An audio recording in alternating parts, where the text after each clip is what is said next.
दशरथ की जो बनाई हुई आस्था और भावना मर्यादा का रक्षण है। श्री राम को जो परम प्रिय है वह तुम्हारे जीवन में भी संपन्न होना चाहिए, इसलिए तुम राज्य को स्वीकार कर लो। और गुरु वशिष्ठ ने कहा, ये मैं जानता हूं कि तुम हृदय से भक्त हो, भावुक हो, प्रेमी हो, तो मैं यह भी कहना चाहूंगा कि जैसे तुम्हारे पिता ने दोनों बातों को एक साथ निभा के दिखा दिया, तुम भी उसका निर्वाह कर सकते हो। क्या तुम राज्य स्वीकार कर लो, पिताजी के वाक्य को स्वीकार करके तुम सिंहासन पर बैठ जाओ। यह मर्यादा और धर्म के लिए आवश्यक है, समाज के लिए आवश्यक है। और मैं तुम्हारी भावना को जानता हूं। तुम राज्य सिंहासन पर नहीं बैठना चाहते तो तुम 14 वर्ष राज्य का पालन करो, और जब 14 वर्ष के बाद श्री राम लौट करके आवे तो सौंपे हु राज राम के आए, सेवा करो सने सुभाए। राज्य तुम श्री राम को अर्पित कर देना, श्री राम को सिंहासन पर बैठा देना और तुम उनकी सेवा करना, तो तुम भी उसी महान परंपरा का पालन करोगे जिसकी स्थापना तुम्हारे पिता ने की। मर्यादा और भावना की रक्षा। गुरु वशिष्ठ का यह प्रस्ताव बड़ा युक्तिसंगत था, युक्त था, और उसके पक्ष में गुरु वशिष्ठ ने जो तर्क रखे उस समय की दृष्टि से वो तर्क बिल्कुल सही थे। उन्होंने ये कहा कि तुम्हारे मन में यदि यह हिचकिचाहट हो कि सूर्यवंश में तो ज्येष्ठ पुत्र ही सिंहासन पर बैठता है, तो वो ठीक है, नियम तो साधारणतः यही है, पर उसके साथ साथ अपवाद भी यह है कि अगर पिता किसी अन्य पुत्र को राज्य देना चाहता है तो वो पिता को अधिकार है, राजा को अधिकार है। और अगर महाराज दशरथ ने तुम्हें सिंहासन दिया तो वो तो उनके अधिकार के अनुरूप था, और उन्होंने कहा कि जेहि पितु देहि सो पावई टीका। जिसकी वस्तु है वह वस्तु जिसको देता है वो उसे स्वीकार कर ले, इसमें तो औचित्य है, अनौचित्य और अन्याय नहीं। अब यहां पर आप एक चिंतन पर दृष्टि डाल रहे हैं। मैंने जैसा कहा कि राम राज्य की स्थापना और सुराज्य की स्थापना में भेद है, और उस भेद का दर्शन जिनके द्वारा हुआ, जिनके माध्यम से हुआ, वो श्री भारत है। और उसका स्वरूप क्या है, अब क्यों तुलना के रूप में आपके सामने कहें। दो महानतम ग्रंथ हैं हमारी संस्कृति के, रामायण और महाभारत। दोनों में युद्ध लड़ा गया, पर दोनों के युद्ध में एक अंतर है, और पात्रों की भूमिका में भी अंतर है। और उस अंतर को आप इस दृष्टि से विचार करके देखिए कि महाभारत का युद्ध किस लिए लड़ा गया, उसके मूल में क्या था। और मैं तो ये कहता हूं कि जो भूमिका, जो स्थिति महाभारत की बनी, वो स्थिति रामायण काल में भी बन सकती थी। कृपया आप चैतन्य रहेंगे, और जो सामने बैठे हुए हैं उनके लिए विशेष आवश्यक है कि वो अपने निद्रा पर विजय प्राप्त करके बैठे। राम राज्य तो बाद में बनने की बात सोचिए, पहले से अपने निद्रा पर तो विजय पा लीजिए। कथा में ही आपको नहीं जाएगी तो राम राज्य की बात आपके स्वप्न में शायद आती होगी। इसका अर्थ ये है, देखिए, एक पात्र है रामायण काल में महारानी कैकेयी, और दूसरी पात्र हैं द्वापर युग में महारानी गांधारी। महारानी गांधारी महान पतिव्रता, और उन्होंने बड़ा से बड़ा त्याग किया। जब उनका विवाह धृतराष्ट्र से हुआ, धृतराष्ट्र के पास दृष्टि नहीं थी, तो उन्होंने यह निश्चय किया कि जब मेरे पतिदेव दृष्टिहीन हैं तो मैं संसार की वस्तुओं को, व्यक्तियों को क्या देखूं, आज से मैं कुछ नहीं देखूंगी। और उन्होंने अपने आंख पर पट्टी बांध ली। पति की निरंतर सेवा करती रही और उनके पातिव्रत की चर्चा सारे राष्ट्र में फैल गई। गांधारी कितनी महान पतिव्रता हैं, आंख कितनी बड़ी वस्तु है, और उन्होंने उसका भी अपने पति के लिए होते हुए भी उपयोग नहीं किया। और त्रेता युग में है महारानी कैकेयी, उनके पातिव्रत की भी बड़ी ख्याति थी। उनके पातिव्रत को लोग बड़े आदर्श के रूप में देखते थे। वो महल में ही नहीं, युद्ध क्षेत्र में भी जाती है पति के साथ, और जाते ही नहीं है, पति को संकट में पड़ा हुआ देख करके अगर उनको लगा कि रथ का पहिया नीचे गिर जाएगा तो उसको बचाने के लिए अपनी अंगुलियों को भी उस कील के स्थान पर जो गिर गई थी डालने में उन्होंने संकोच नहीं किया। अंगुलियां घायल हो गईं, रथ अचानक रुका और महाराज दशरथ गदगद हो गए महारानी कैकेयी के इस महानतम पातिव्रत पर। तो दोनों ही महानतम इतिहास में ऐसी पात्र थीं जिनकी बड़ी ख्याति थी, जिनकी बड़ी महिमा थी। पतिव्रता तेजोमयी गांधारी, तेजोमयी कैकेयी, हर क्षण पति के साथ रहने वाली गांधारी और कैकेयी। और इतना ही नहीं, बड़ी उदार। ऐसा लगता कि उनके मन में कोई छोटी मोटी बातें हैं ही नहीं, कोई हल्की बात उनके मन में कभी आती ही नहीं, क्योंकि उनके पिता ने भले ही यह वचन लिया था कि मेरी पुत्री के गर्भ से जो पुत्र उत्पन्न हो वह अयोध्या के राज सिंहासन पर बैठे, पर कैकेयी जी ने इस अधिकार का परित्याग कर दिया। वो इतनी प्रभावित दिखाई दी कि उन्होंने महाराज श्री दशरथ से यही कहा कि राज्य के सिंहासन पर तो राम का बैठना ही उचित है। और इसीलिए जिस समय मंथरा ने सूचना दिया कि कल राम सिंहासन पर बैठने जा रहे हैं, तो इतनी प्रसन्न दिखाई पड़ी कि उन्होंने कहा अगर यह समाचार तुम सही दे रही हो तो देव तो ही मन भावताली, जो तुम मांगोगी तुम्हें वही मिलेगा।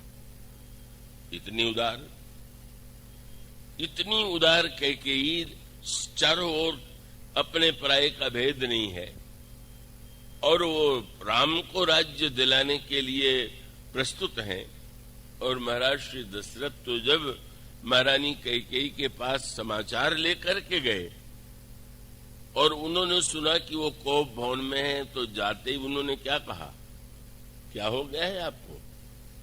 भामिनी भयभूतोर मन भावा, तुम मुझसे जो कहा करती थी वो होने जा रहा है। कल राम बैठेंगे सिंहासन पर, तुम तो सदा मुझसे कहती थी, आज तुम्हें एक क्या हो गया? तो ये दोनों महानतम पात्र हैं जिनका चरित्र प्रसिद्ध था, किंतु ये ग्रंथ इतना रहस्यमय और मनुष्य के अंतर मन को, मनुष्य के अंतर वृत्तियों का इतना सूक्ष्म विश्लेषण करता है।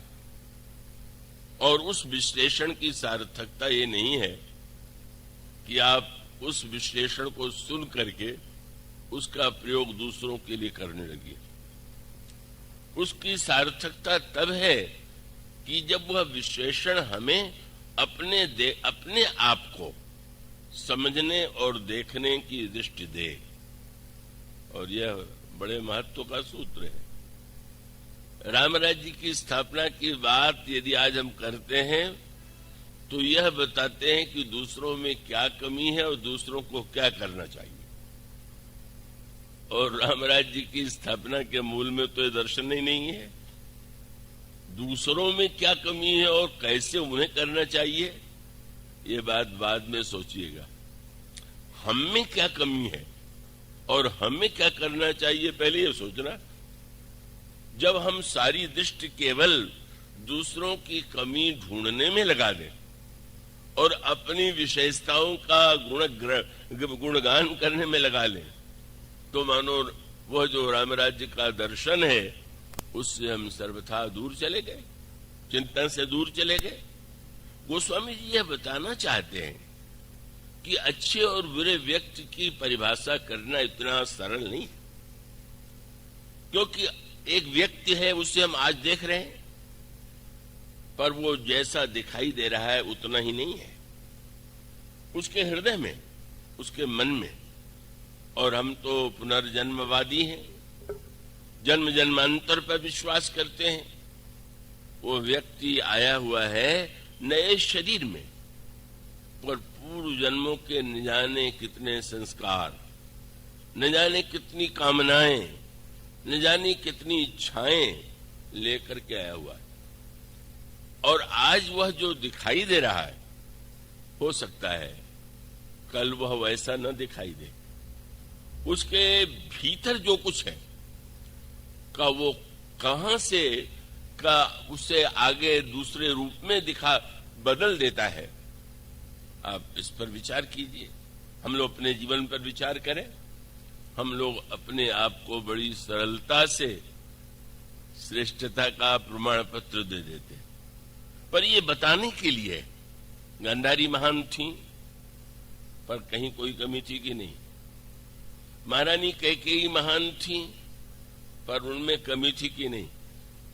और उसका उत्तर यह है कि उन दोनों के अंतराल में एक कमी थी, और वही जो कमी है उसका सूत्र यह है कि धृतराष्ट्र बड़े थे और कुंती के पति पांडु छोटे थे, लेकिन धृतराष्ट्र के पास दृष्टि नहीं थी, तो इसलिए वो उनको राजा नहीं बनाया गया कि राज्य चलाने के लिए दृष्टि चाहिए। जब वो दृष्टि नहीं है तो राज्य कैसे चला सकते हैं।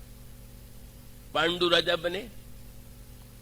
अब वो पांडु तो बड़े ही धृतराष्ट्र के भक्त थे, आज्ञाकारी थे, पर अब उसका एक मनोवैज्ञानिक जो रूप है वो ये है कि धृतराष्ट्र के मन में यह तो आना स्वाभाविक था कि दृष्टि न होने से मैं राज्य से वंचित रह गया।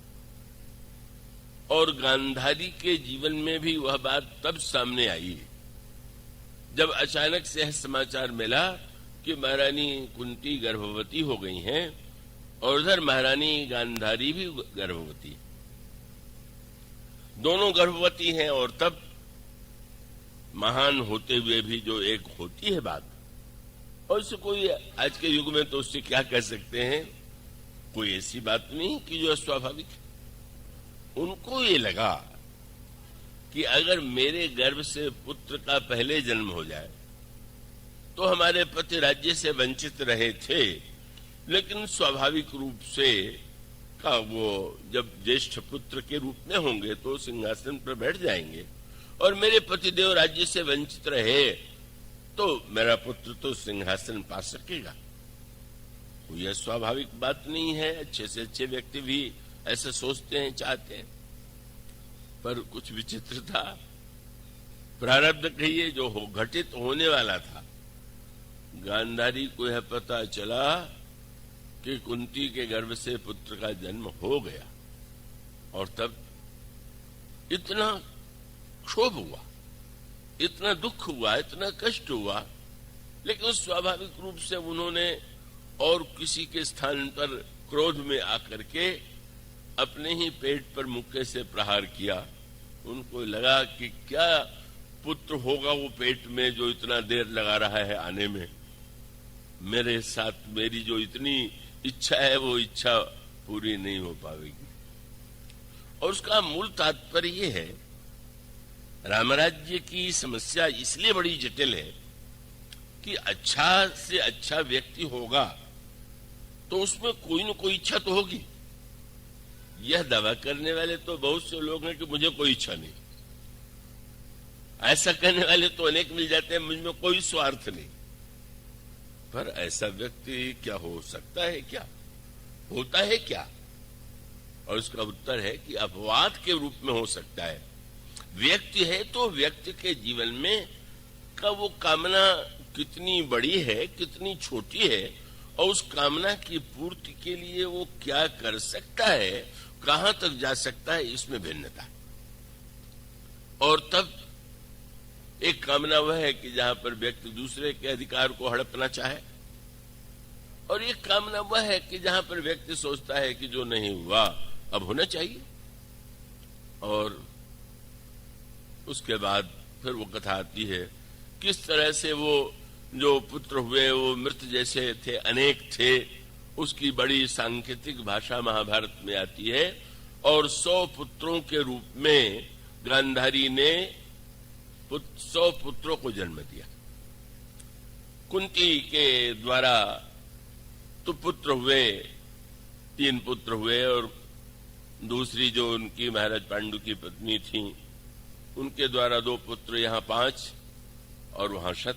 अंत में दुर्योधन के मन में जो बात थी वही थी जो गांधारी के हृदय में थी, और गांधारी के हृदय में थी। और वो भले ही, जैसा मैंने कहा कि अब गांधारी की विशेषता ये नहीं है कि वो हल्केपन पर उतर करके सोचें कि कुंती के पुत्रों का को मरवा दें या उनकी मृत्यु हो जाए। वो कुछ नहीं उन्होंने किया, अपने ऊपर ही प्रहार किया। लेकिन गर्भ में रहने वाला पुत्र उससे बहुत आगे बढ़ गया। वो जिस कामना को पाल रही थी का वह दुर्योधन में अतिशय प्रबल हो जाती है, और तब वो सारा संघर्ष जो है एक परिवार का संघर्ष बन गया, जहां पर कौन राज्य का उत्तराधिकारी है, किसे होना चाहिए, और इस तरह से महाभारत के युद्ध का बीज बना।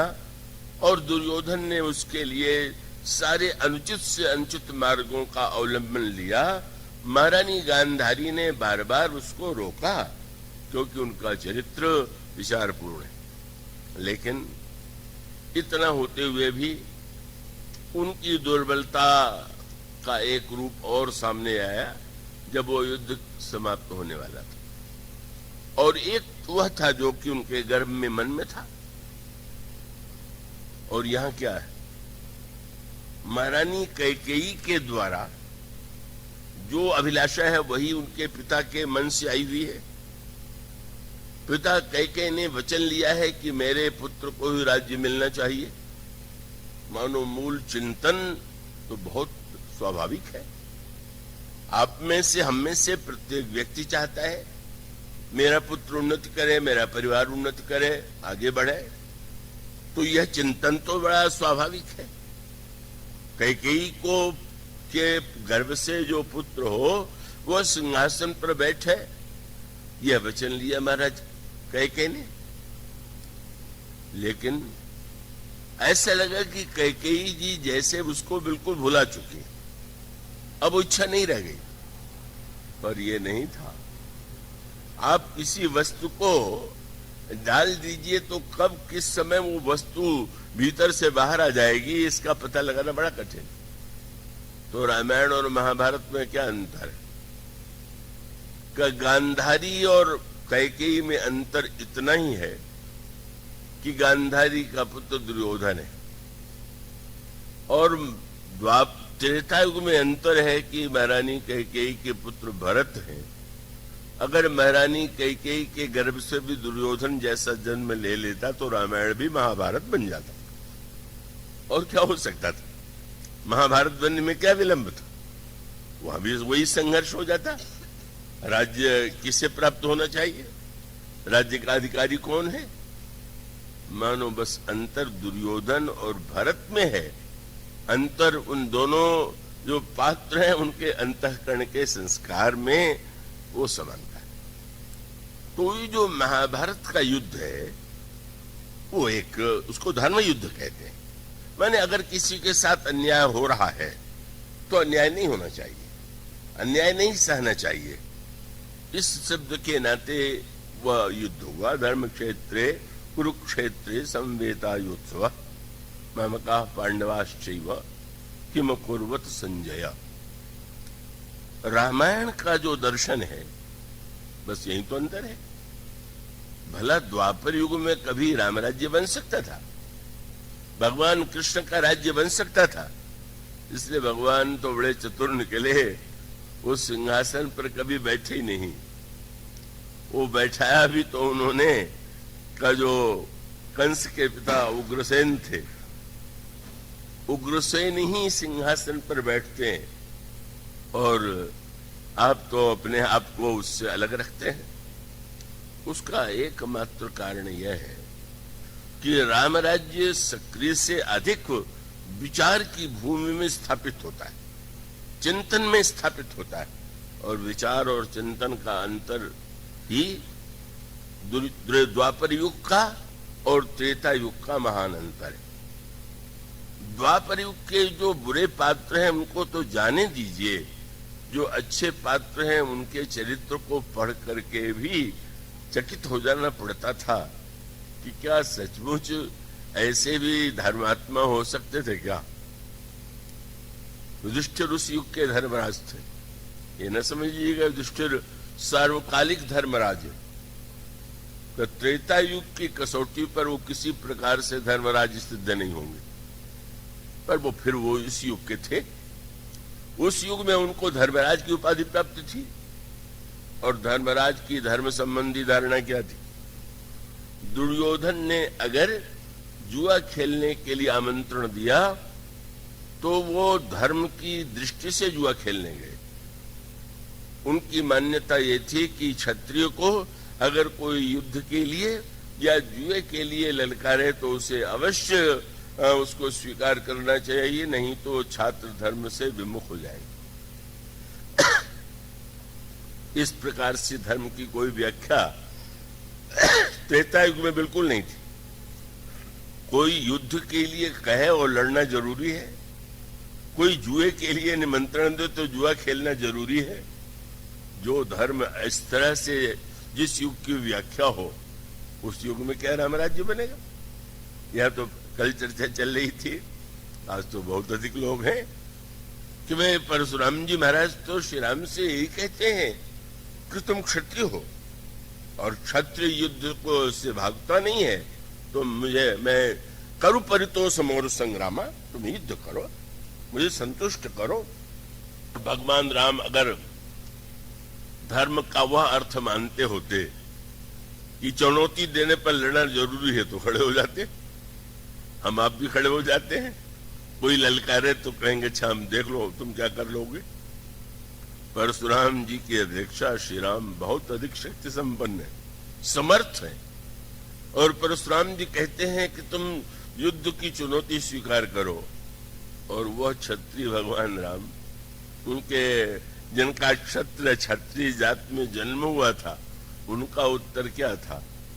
उन्होंने यही तो कहा कि महाराज युद्ध के बाद भी तो एक व्यक्ति जीतता अथवा हारता है, तो बस मैं अभी आपसे कहता हूं कि सब प्रकार हम तुम संहारे, क्षमो विप्र अपराध हमारे, हम आपसे हार स्वीकार करते। अब धर्मात्मा श्री राम है कि धर्मात्मा युधिष्ठिर है। और युधिष्ठिर के बाद जाने दीजिए पितामह भीष्म इतने बड़े धर्मात्मा के रूप में प्रसिद्ध थे, लेकिन उनकी धर्म संबंधी जो धारणाएं थीं, कितना विचार की कसौटी पर ऐसा लगने लगता है कि अरे ये क्या धर्म का चिंतन हुआ, क्या ये व्याख्या हुई। इसका अर्थ है कि द्वापर युग का प्रत्येक व्यक्ति धर्म की अपनी धारणा, अपनी मान्यता और उसी को सत्य मान करके लड़ करके प्राण दे देता है। यही उसकी वीरता का सबसे बड़ा प्रमाण है। जिसको उसने धर्म माना का उसने कहा हम उसके लिए लड़के प्राण दे देंगे, सब कुछ छोड़ देंगे।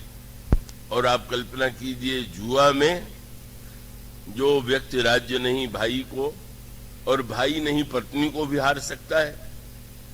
ये तो दोष ही है कि भीष्म ने या द्रोण ने क्यों नहीं रोका, पर युधिष्ठिर क्यों नहीं बोलते, क्यों नहीं अर्जुन बोलते हैं। उनको भी तो कहना चाहिए कि तुम नग्न करने की चेष्टा करके अन्याय कर रहे हो, क्योंकि सब धर्म के विषय में उलझे हुए भ्रांत हैं। द्रौपदी यदि प्रश्न करती हैं कि जब महाराज स्वयं अपने को हार चुके थे तो मुझे हारने का उन्हें अधिकार कहां था, ये धर्म है कि अधर्म है। और महान धर्मात्मा विश्व जो बैठे हुए, इसका अर्थ यह है कि सच बात तो यह है कि अधिकांश व्यक्ति इस शब्द का प्रयोग करते हुए जानते भी नहीं है कि वस्तुतः धर्म का तात्पर्य क्या है, धर्म का अर्थ क्या है, धर्म का उद्देश्य क्या है। इतने महानतम पात्र इस प्रकार के कार्य में उलझे हुए, और ये पढ़ करके तो मुझे बड़ी सोच के हंसी भी आती है। युद्ध प्रारंभ हो गया। उस समय युद्ध का एक धर्म ये सुन लीजिए कि किसकी ओर से आप लड़ेंगे। बोले जो आपको पहले निमंत्रण देने पहुंच जाए। ये विचित्र धर्म हुआ। ये क्या हुआ? भाई कोई भी आप निर्णय करें कि हम न्याय के पक्ष से लड़ेंगे तो समझ में आता है, पर आपके पास अगर न्याय पहले आ जाए तो आपका धर्म कहे कि पहले आ गए तो इनकी ओर से लड़ेंगे।